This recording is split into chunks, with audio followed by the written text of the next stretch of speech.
August వేళ జాతీయ గేయాన్ని వందే మాతర గేయాన్ని కూడా ఆలపించుకుంటా మధ్యలో ఆపండి అంటూ అటు సోనియా గాంధీ ఇటు తర్వాత ఖర్గే కూడా అవమానించినట్టు కూడా బీజేపీ పెద్ద ఎత్తున నిరసన చేస్తుంది. ఈరోజు నిరసన కూడా పిలిపెడుతుంది. మనతో మాట్లాడడానికి బీజేపీ రాష్ట్ర కార్యదర్శి ఝాన్సీ ఉంది. మాట్లాడదాం. అసలు ఏంది ఇది?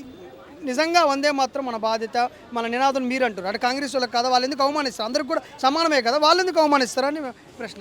సమానమైనప్పుడు అవమానించాల్సిన అవసరం మీకేమొచ్చింది? మీరు దేశ ప్రజలు కాదా? ఈ దేశ పౌరులు కాదా? జాతీయ జెండాని గౌరవించే హక్కు మీకు లేదా? ప్రతి దేశంలో పుట్టిన ప్రతి పౌరుడు, ప్రతి ప్రాణి కూడా ఈ దేశ గౌరవాన్ని, ఈ జాతీయ జెండాని గౌరవించాలి. ఈ దేశ గౌరవాన్ని చాటి చెప్పాల్సినటువంటి బాధ్యత ప్రతి ఒక్కరిపైన ఉన్నది.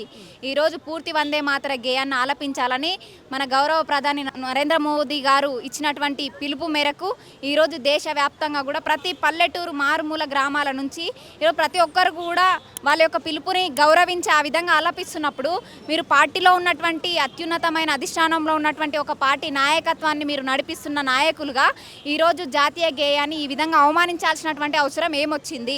ఏమైనా అంటే ఆరోపణ అంటున్నారు. ఆరోపణ ఎట్లయితుందన్న? ఈరోజు ఆరోపణ చేస్తున్నట్టు ఆరోగ్య దృష్ట్యా, మల్లికార్జున ఆరోగ్య దృష్ట్యా ఆయన బాగలేదు కాబట్టి ఆయన వయసు దృష్టిలో ఉంచుకొని కుర్చీదేమని పిలిచింది, ఎక్కడ ఆపమని సైకిల్ చేసినట్టు కూడా బీజేపీ కావాలని రాద్దాతం చేస్తుందని మాట్లాడుతుంది. అంటే ఆరోగ్యం బాగలేకపోతే మీరు జాతీయ జెండా ఎగిరేసే సమయంలో పక్కకెళ్ళి కూర్చోవచ్చుగా, విశ్రాంతి తీసుకోవచ్చు కదా. ఆరోగ్యం గురించి మేము కామెంట్ చేయడానికి లేదు. మాకు కూడా మానవత్వం ఉంది. ప్రతి ఒక్కరిని మేము గౌరవిస్తాం. ఆరోగ్య దృష్ట్యా వాళ్ళకి ఏదైనా సమస్య ఉంటే కార్యకర్తలను పిలిపించడమా, జాతీయ జెండా ఆవిష్కరణకు ముందా తర్వాతనే వాళ్ళని పక్కకు తీసుకెళ్ళి కూర్చోబెట్టాలి కదా. మరి రాహుల్ గాంధీకి ఏమైంది? రాహుల్ గాంధీ ఏం అడుగుతున్నాడు? మరి సోనియా గాంధీ చైర్ అడుగుతుంది. మరి రాహుల్ గాంధీ ఏం అడుగుతున్నారు? ఇక్కడ ముగ్గురు డ్రామాలు క్రియేట్ చేస్తున్నారు తప్ప దీంట్లో ఏం లేదు. ఆరోపణ ఏదో ఒకటి బురద జల్లాలి సమర్థించుకోవడం కోసం. కాబట్టి ఈ విధంగా వాళ్ళు దాన్ని సమర్థించుకుంటారు. అంత మాత్రాన వాళ్ళ తప్పు ఒప్పైపోదు. మీరేమో కాంగ్రెస్ పార్టీ జాతీయ జెండాని అవమానిస్తుంది, లేదా జాతీయ గేయాన్ని అవమానిస్తుందని మీరు ఆరోపిస్తారు. అసలు బీజేపీ పార్టీ దేశ చరిత్రలో లేదు, ఎప్పుడు లేదు, స్వాతంత్ర ఉద్యమంలో కూడా లేదు, జెండా ఎగరలేదు. ఆర్ఎస్ జెండాని ఎగరేసింది కానీ జాతీయ జెండాని స్వాతంత్ర ఉద్యమ టైంలో ఎగరేయలేదు అనేది ఇప్పుడు వాళ్ళ ప్రధానంగా మాట్లాడుతుంది. అంటే కాంగ్రెస్ పార్టీ వాళ్ళు ఒక్కలే పోరాటం చేస్తే ఈ దేశానికి స్వాతంత్రం వచ్చిందా? పార్టీల విషయాలు పక్కకు పెడదాము. ఎంతో మంది నాయకులు మీ పార్టీలో ఉండి కూడా ఈ దేశ స్వాతంత్రం కోసం పోరాడిన వాళ్ళని ఎమర్జెన్సీ టైంలో మీ ఇందిరాగాంధీ ఏం చేసిందో మర్చిపోయిర్రా? ఎంతోమంది దేశం కోసం పోరాడిన వాళ్ళందరూ తృణప్రాయంగా ప్రాణాలు అర్పిస్తే ఈరోజు మీరు పార్టీని అడ్డు పెట్టుకొని దేశాన్ని 60 ఏళ్ళు ఏలిర్రు, ఇంకా సరిపోలేదా? బానిసత్వంలో తొక్కేసిరు, ఇంకా సరిపోలేదా? రాజకీయం కోసమే, రాజకీయ స్వార్థం కోసమే. అసలు వాళ్ళది ఈ దేశమే కాదు. వాళ్ళు ఇటలీలో పుట్టి ఈ దేశానికి వచ్చి ఈ దేశ పౌరులు ఎట్లయితారన్న?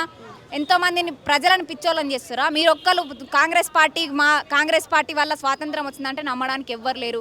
ఎంతోమంది వీరుల ప్రాణత్యాగాల కొట్లాడితే, తూటాలకు గుండెలు ఎదురొడ్డి పోరాడితే మన దేశానికి స్వాతంత్రం వచ్చింది తప్ప మేమే స్వాతంత్రం తెచ్చినాం, మేమే భుజాన్ని వేసుకొని వచ్చినామంటే నమ్మడానికి ఎవ్వరు కూడా లేరు.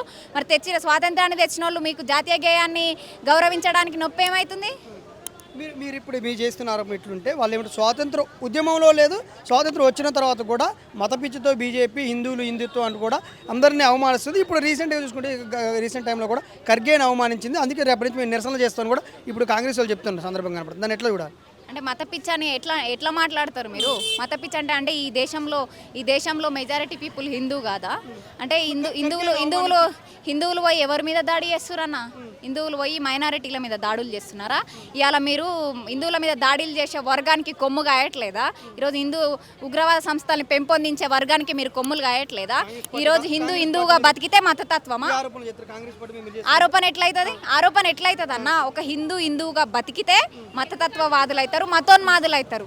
అదే మిగతా వాళ్ళు ఉగ్రవాద కార్యకలాపాలు చేపట్టినా ఇంకోటి ఇంకేం చేసినా కూడా వాళ్ళు మాత్రం మీకు జెన్యూన్గా కనిపిస్తారు. ఎందుకంటే మీకు వాళ్ళ ఓట్ బ్యాంకు కావాలి, వాళ్ళకు తొత్తులుగా మీరు ఉన్నారు కాబట్టి మేము మతతత్వవాదులుగానే మీకు కనిపిస్తాం.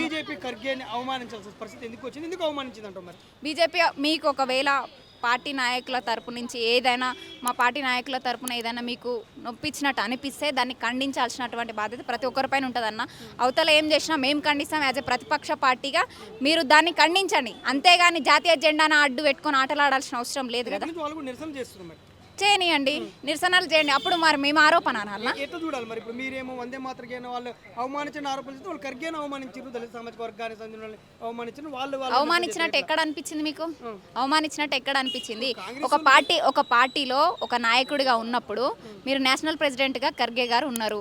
ఆడ మేము పార్టీ రిప్రజెంటేటివ్గా మాత్రమే చూస్తాం కానీ దళితుడా, బీసీనా, ఎస్సీనా, ఎస్టీనా మెడలో బోర్డు వేసుకొని తిరుగుతున్నాడా? నా ఖర్గే ఏమన్నా మెడలో బోర్డు వేసుకొని తిరుగుతున్నాడా? ఎట్లా మరి ఏంది దీని పరిస్థితి ఏంది? దీన్ని ఇప్పుడు కాంగ్రెస్ వాళ్ళు అవమానించిరా వందే మాత్రం అని అవమానించేసిన పక్కన పెడితే ఈరోజు మీరు నిరసన చేస్తారు. రేపు ఒకవేళ భవిష్యత్తులో మీరు ఆల్రెడీ కేసులు కూడా పెడతారు కాబట్టి భవిష్యత్తులో దీని మీద ఆల్రెడీ చట్టం చేశారు మొన్ననే. ఈ చట్టాన్ని చేసి జనగణ మనకి ఎలాంటి గౌరవం ఇస్తారు, వందే మాత్రం కూడా ఇవ్వాలని బీజేపీ వాళ్ళు చెప్తారు. రేపటి రోజున ఈయన వాళ్ళ పరిస్థితిని ఎట్లా చూస్తారు, మళ్ళీ ఎట్లా ట్రీట్ చేస్తారు? చట్టం ముందు ప్రతి ఒక్క పౌరుడు సమానమే. పార్టీ ఇవన్నీ మ్యాటర్ కాదన్న. ప్రతి పౌరుడు, ఈ దేశ పౌరుడు ఎవరైనా సరే జాతీయ జెండాని, జాతీయ గీతాన్ని, జాతీయ గేయాన్ని ఖచ్చితంగా గౌరవించాలి. దేశ వ్యతిరేక కార్యకలాపాలకు ఎవరైనా, ఫర్ సపోజ్ నేనే ఉన్నా, రేపటి రోజు నేను ఏదైనా ఈ దేశ వ్యతిరేక నినాదం చేసినట్లయితే ఆ చట్టానికి నేను కూడా అర్హురాలనే, శిక్షకు అర్హురాలనే. కాబట్టి ఖచ్చితంగా ఆ విధంగా ప్రతి ఒక్కరిపైన సమానమైనటువంటి చట్టపరమైనటువంటి చర్యలు తీసుకోవాలని చెప్పేసి మేము డిమాండ్ చేస్తూ ఉన్నాం.